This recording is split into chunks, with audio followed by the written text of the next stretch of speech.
प्रयागराज त्रिवेणी संगम, ना जाने कितने बड़े बड़े नामों से इसे पुकारा जाता है। एक ऐसा स्थान, एक ऐसी जगह जिसको तीर्थों का राजा कहा जाता है। प्रयागराज को तीर्थों का राजा ही क्यों कहा जाता है, समझने की बात है। ये वो स्थान जहाँ पे ऋषभ देव जी को मोक्ष प्राप्त हुआ, या यूं बोलिए कि उनको केवल की स्थिति प्राप्त हो गई। वो केवल एक हो गए, एक में लीन हो गए।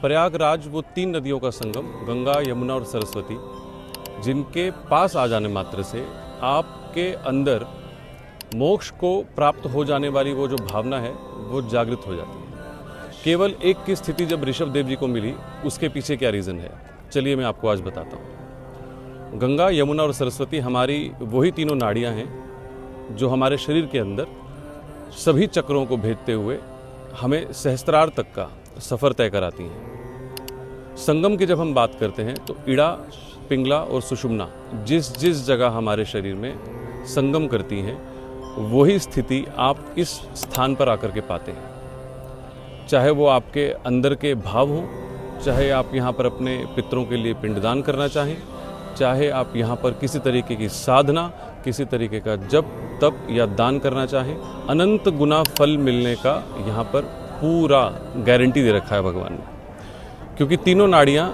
जब आप देखें हमारे मस्तक पर, आज्ञा चक्र पर आकर जब मिलती हैं, तो उसके आगे, मैंने पहले भी कई बार कहा, कुछ नहीं है, उसके आगे सिर्फ एक रह जाता है। तो इसी वजह से यहाँ पर बड़े बड़े ऋषि मुनि संत आकर के अपना समय बिताते हैं। और जैन समाज के ऋषभ देव जी को केवल एक की स्थिति प्राप्त हुई।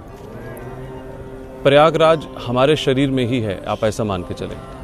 जब भी आप ऐसे स्थानों पे आएँ तो आप 2-3 चीज़ों का अनुभव ज़रूर करेंगे। 7वें से 9वां भाव यानी कि तीसरा भाव जागृत हो जाता है। आपका जो जीवन साथी है उसके भाग्य में वृद्धि होती है। दूसरा, आपको धर्म की प्राप्ति तो होती ही है, साथ में आप अपने पूरे कुल, पूरे परिवार को धर्म के मार्ग पर ले चलने के लिए अग्रसर हो जाते हैं।